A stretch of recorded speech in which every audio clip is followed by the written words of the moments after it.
ಇಷ್ಟ. ದಯವಿಟ್ಟು ಒಂದ್ ನಿಮಿಷ ಅವ್ರು ಸಮಾಧಾನ ಕೊಡಿ, ಸಮಾಧಾನ ಮಾಡಿ ಪಾಪ ಅವ್ರಿಗೂ ಕಂಟ್ರೋಲ್ ಹಂಗಾಗ್ತದೆ ಸತ್ಯ. ಮಾಡ್ಕೊಳಕ್ಕಾಗ್ತಿಲ್ಲ. ಬಿಕಾಸ್ ಯಾಕಂತಂದ್ರೆ ಅವರು ಪಾಪ ನಿಮ್ಮನ್ನ ನಂಬ್ಕೊಂಡ್ ಬಂದಿದ್ದಾರೆ, ನೀವು ಯಾಕೆ ಅಂದ್ರೆ ಸರ್ ನಾನು ಎಷ್ಟೋ ಸಲ ಅನುಭವಿಸಿದೀನಿ, ಇದು ಕಾಲು ನನಗೆ ಹೋಗ್ಬಿಟ್ಟಿತ್ತು ಬೆಳ್ಳು.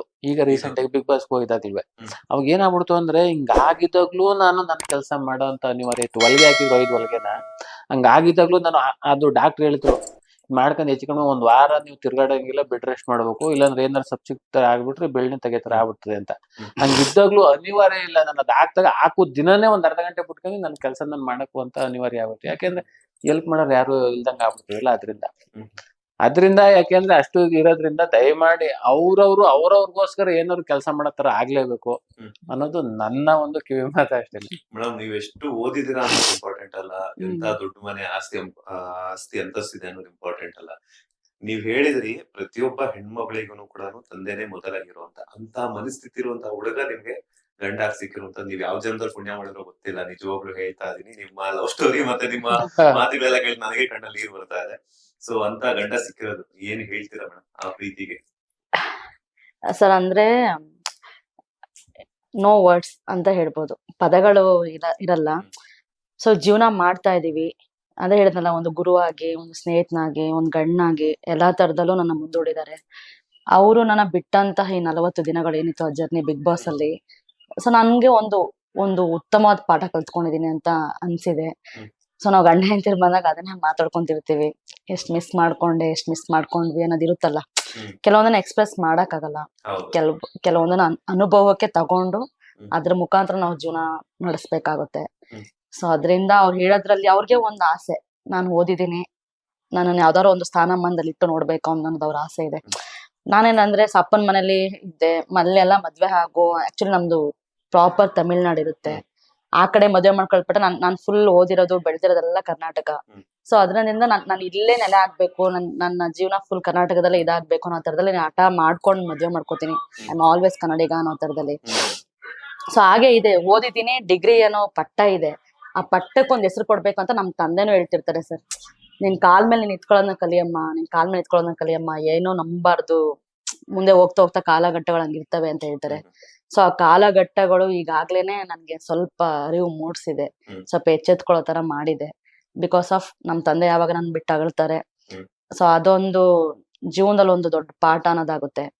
ಅದಾದ ನಂತರ ಇವಾಗ ಕ್ರೆಡಿಟ್ಸ್ಗಳು ಮತ್ತೆ ಇವ್ರು ಎಷ್ಟೋ ಪಿಕ್ಚರ್ ಅಲ್ಲಿ ಮುಂದೆ ಮಾಡುವಂತ ಅವಕಾಶಗಳು, ಅಥವಾ ಜೀವನದಲ್ಲಿ ಇನ್ನೂ ಎಷ್ಟೊಂದು ಒಂದು ಉನ್ನತ ಸ್ಥಿತಿಗೆ ಇವ್ರು ಹೋದ್ರುನುವೆ, ಇವಾಗ ಏನಾದ್ರು ಇರುತ್ತೆ, ಸಪೋಸ್ ನಾಳೆ ಮಕ್ಳಾದಾಗ ಅಪ್ಪನ ಕಡೆಯಿಂದ ಅಂತ ಒಂದು ಕಾಂಟ್ರಿಬ್ಯೂಷನ್ ಅಂತ ಇದ್ದಾಗ, ತನ್ನ ತಾಯಿ ಕಡೆಯಿಂದ ಅಂತಾನು ಮಗು ಎಕ್ಸ್ಪೆಕ್ಟ್ ಮಾಡ್ತಿರುತ್ತೆ. ಅದಕ್ಕಾಗಾದ್ರೂ ನಾನು ಏನಾದ್ರೂ ಮಾಡ್ಬೇಕನ್ನೋದು ನನ್ ಮನ್ಸಲ್ಲಿ ಉಟ್ಕೊಂಡಿದೆ. ಏನ್ ಮಾಡ್ಬೇಕು ಅಂತ ಈಗ ನೆಕ್ಸ್ಟ್ BA LLB ಅಂತ ಮಾಡಿದಿರಾ ಅಂತ? BA B.Ed. ಟೀಚಿಂಗ್ ಪ್ರೊಫೆಷನ್ ಆಯ್ಕೆ ಮಾಡ್ಕೊಂತೀರಾ? ಅದು ನಿಂತ ಈಗ ಹೆಣ್ಮಕ್ಳೆಲ್ಲಾನು ಕೂಡ ತಮ್ಮದೇ ಆದಂತಹ ಓನ್ ಬಿಸ್ನೆಸ್ ಆಗಿರ್ಬೋದು, ಹೊಸದಾದ ಉದ್ಯಮವನ್ನ ಸೃಷ್ಟಿ ಮಾಡ್ಕೊಂತಾ ಇದಾರೆ, ಮನೆಯಲ್ಲಿ ಫ್ಯಾಷನ್ ಡಿಸೈನಿಂಗ್ ಆಗಿರ್ಬೋದು, ಇನ್ನೊಂದು ಯಾವ ತರದ್ದಾದ್ರು.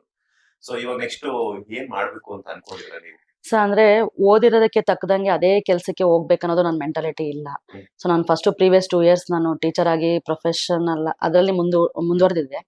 ಬಟ್ ಏನಾದ್ರೂ ನಮ್ಗೆ ಅಂತ ಒಂದು ದಾರಿ ಅನ್ನೋದನ್ನ ಹಾಕೊಂತೀನಿ. ಬಟ್ ಆ ಯೋಜನೆಗಳನ್ನ ನಾನು ಇವಾಗ ತನಕ ನಾನು ಏನು ಯೋಚನೆ ಮಾಡಿಲ್ಲ. ಬಟ್ ಸಮ್ ಬಿಸ್ನೆಸ್ ಲೈನ್ ಅಂದ್ರೆ ಏನಕ್ಕೆ ಬೇಕು, ಎಲ್ಲರಿಗೂ ಮನುಷ್ಯನಿಗೆ ದುಡ್ಡನ್ನ ಅವಶ್ಯಕತೆ, ಯಾಕಂದ್ರೆ ಕಾಸ್ಟ್ ಆಫ್ ಲಿವಿಂಗ್ ಆಗಿದೆ. ಸೊ ನಾವಿರೋದು ಸ್ಪೆಷಲಿ ಬ್ಯಾಂಗ್ಳೂರಲ್ಲಿ, ಒಂದು ಆಟೋ ಹತ್ತದ್ರೂ ದುಡ್ಡೆ, ಒಂದು ಟೀ ಕಾಫಿ ಕೊಡೋದು, ಏನಕ್ಕಾದ್ರೂ ದುಡ್ಡು ಅನ್ನೋದಿರುತ್ತೆ. ಸೊ ದುಡ್ಡು ಇಲ್ದೇದಾಗ ಮನುಷ್ಯ ಹೇಗೆ ಅಪ್ಸೆಟ್ ಆಗಿ ಮೂಲೆ ಗುಂಪಾಗ್ತಾನೆ ಅನ್ನೋದೇ, ಮತ್ತೆ ಸಮಾಜದಲ್ಲಿ ಹೇಗೆ ಕಾಣಿಸ್ಕೊತಾನೆ ಅನ್ನೋದನ್ನು ನನ್ಗೆ ಮನದಟ್ಟ ಆಗಿದೆ. ಸೊ ಇನ್ ಮುಂದೆ ನಾನು ಯೋಜನೆಗಳನ್ನ ಹಾಕೊಂತೀನಿ. ನಾನು ಟೀಚಿಂಗ್ ಪ್ರೊಫೆಷನ್ ಓದಿದೀನಿ ಅನ್ನೋದಕ್ಕಿಂತ ನನ್ನ ಸ್ಟೂಡೆಂಟ್ಸ್ಗಳು ಇವಾಗ್ಲೂ ಎಷ್ಟೋ ಜನ ನಂಗೆ ವಿಶ್ ಮಾಡ್ತಾರೆ, ಅದು ಒಂದ್ ಮೈಂಡ್ ಅಲ್ಲಿ ಇದೆ.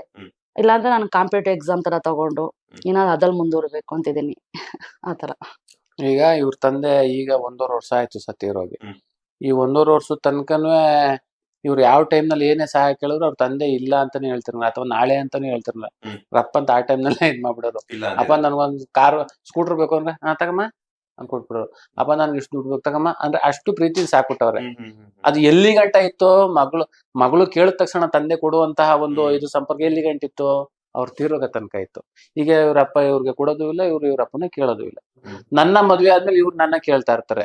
ನಾನು ಕೇಳ್ದಂಗೆ ಹೆಂಡತಿ ಕೇಳೋದು, ಏನೋ ಕೊಡಿಸ್ತೀನಿ, ಇನ್ನೊಂದೇನೋ ಮಾಡ್ತೀನಿ, ಎಲ್ಲಿ ಗಂಟ ಮಾಡ್ಬೋದು? ನಾನು ಇರೋ ಗಂಟೆ ಮಾಡ್ಬೋದು. ಆಮೇಲೆ ನಿನಗ್ ಬೇಕಾಗಿದ್ದಂತ ಕೆಲವು ಸವಲತ್ತುಗಳನ್ನ ನೀನ್ ಪಡ್ಕೋಬೇಕು ಅಂದ್ರೆ ನಿನ್ಗೋಸ್ಕರನಾದ್ರೂ ಏನಾದ್ರು ಮಾಡ್ಲೇಬೇಕು. ಅದೊಂದು ಕಿವಿ ಮಾತನ್ನ ಯಾವಾಗ್ಲೂ ಹೇಳ್ತಾ ಇರ್ತೀನಿ. ಅಥವಾ ಈಗ ನಾನು ಸಾಕಕ್ಕಾಗೋದಿಲ್ಲ, ನನಗೆ ಬಾಡಿಗೆ ಕಟ್ಟಕ್ಕಾಗದ ಇನ್ನೊಂದಾಗದ ಅಂತಲ್ಲ. ಯಾವತ್ತೂ ನೀನು ನಿನಗೋಸ್ಕರ ಏನಾದ್ರು ಮಾಡು. ಅವಾಗ ನಿನ್ನ ಜೀವನ ನಾನು ಕುಂತೋದಂತ ಕಾಲದಲ್ಲಿ ನೀನ್ ನನ್ನನ್ನ ನೋಡ್ಕೊಳಕ್ಕೂ ನಿನ್ಗೊಂದ್ ಧೈರ್ಯ ಬರ್ತದೆ, ಅಥವಾ ನಮ್ಮ ಮಕ್ಳು ನೋಡ್ಕೊಳಕ್ಕೂ ಧೈರ್ಯ ಬರ್ತದೆ. ನಾನು ಇಲ್ದೇದಂತ ಒಂದು ಕಾಲದಲ್ಲಿ ನಿನ್ನ ಜೀವನ ನಿನ್ನ ಮಕ್ಳನ್ನ ನೋಡ್ಕೊಳಕ್ಕೂ ನಿನ್ಗೊಂದ್ ಧೈರ್ಯ, ಒಂದು ಕೆಲಸ ಅಂತ ಇರ್ತದೆ. ಇದು ನಮ್ಮ ಇಬ್ಬರು ಉದಾಹರಣೆ ಕೊಟ್ಕೊಂಡಿ ಎಷ್ಟೋ ಜನಕ್ಕೆ ಒಂದ್ ಕಿವಿ ಮಾತ್ ತರ ಹೇಳ್ದೆ ಅಷ್ಟೇನೆ ಸರ್. ನಿಜ. ಆಕ್ಚುಲಿ ಈ ಇಂಟರ್ವ್ಯೂ ನೋಡಿದ್ಮೇಲೆ ಸಾಕಷ್ಟು ಜನ ಸಂಬಂಧಗಳ ವ್ಯಾಲ್ಯೂ ಏನು, ತಂದೆ ಪ್ರೀತಿ ಏನು, ಅದ್ರ ಜೊತೆಗೆ ಗಂಡ ಹೆಂಡತಿ ಆದ್ಮೇಲೆ ಯಾವ ರೀತಿ ಅಡ್ಜಸ್ಟ್ಮೆಂಟ್ ಮಾಡ್ಕೋಬೇಕು, ಮಿಸ್ಅಂಡರ್ಸ್ಟ್ಯಾಂಡಿಂಗ್ಸ್ ಬಂದ್ರು ಅದನ್ನ ಪಕ್ಕಕ್ಕೆ ಇಟ್ಬಿಟ್ಟು ಮುಂದೆ ಲೈಫ್ ನ ಯಾವ ರೀತಿ ಲೀಡ್ ಮಾಡ್ಬೇಕು ಅನ್ನುವಂತಹ ವ್ಯಾಲ್ಯೂಸ್ ಅನ್ನ ನೀವಿಬ್ರು ಮದುವೆ ಆಗಿತ್ತು 2.5 ವರ್ಷಗಳಾದ್ರೂ ಕೂಡ ನೀವು ತಿಳ್ಕೊಂಡಿರುವಂತ ವಿಚಾರಗಳಿದೆಯಲ್ಲ, ಎಷ್ಟೋ ದಶಕಗಳಿಗೂ ಮೀರಿರುವಂತ ಮಾತದು. ಆಕ್ಚುಲಿ ತುಂಬಾ ಖುಷಿ ಆಗ್ತಿದೆ. ನಾನು ಆಗ್ಲೇ ಹೇಳೋಣ ಅಂತಂದೆ, ಬಟ್ ನೀವೇನೋ ಫ್ಲೋ ಅಲ್ಲಿ ಹೇಳ್ತಿದ್ರಲ್ಲ, ಅದಕ್ಕೆ ಸುಮ್ಮನೆ ತಂಗಿದ್ರೆ ನಾನೇ ಮದುವೆ ಮಾಡ್ಕೊಂಡ್ಬಿಡ್ತಿದ್ದೆ.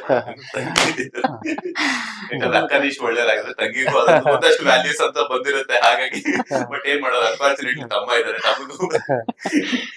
ಸೊ ಚಂದ್ರಣ್ಣ, ಇವಾಗ ನೀವು 10th ಪಾಸ್ ಆದ್ರಿ ಅಂತ ಹೇಳಿದ್ರಿ, ಸೊ ಯಾಕೆ ಕಂಟಿನ್ಯೂ ಮಾಡಕ್ ಆಗಿಲ್ಲ? ಇಲ್ಲ ಸರ್, ನನಗೆ ಅದೇನೋ ವಿದ್ಯೆ ಅನ್ನೋದೇ ತಲೆಗತ್ತಿರ್ನಿಲ್ಲ. ಹೆಂಗೋ SLC ಗಂಟ, ಈಗ SLC ಗಂಟ ನಿಮಗೆ ಗೊತ್ತು, ಚೆನ್ನಾಗಿ ಓದ್ಲಿ, ಚೆನ್ನಾಗಿ ಪರೀಕ್ಷೆ ಬರೀಲಿ, ಅಲ್ಲಿ ಗಂಟ ಫೇಲ್ ಮಾಡಂಗಿಲ್ಲ.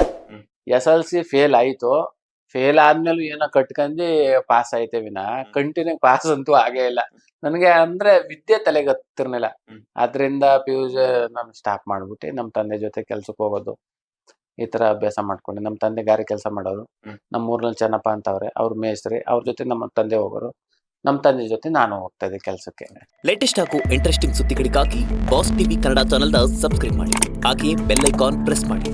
ಇದರ ಜೊತೆಗೆ ಫೇಸ್ಬುಕ್, ಇನ್ಸ್ಟಾಗ್ರಾಮ್, ಎಕ್ಸ್ ನಲ್ಲೂ ಮಿಸ್ ಮಾಡದೆ ಫಾಲೋ ಮಾಡಿ.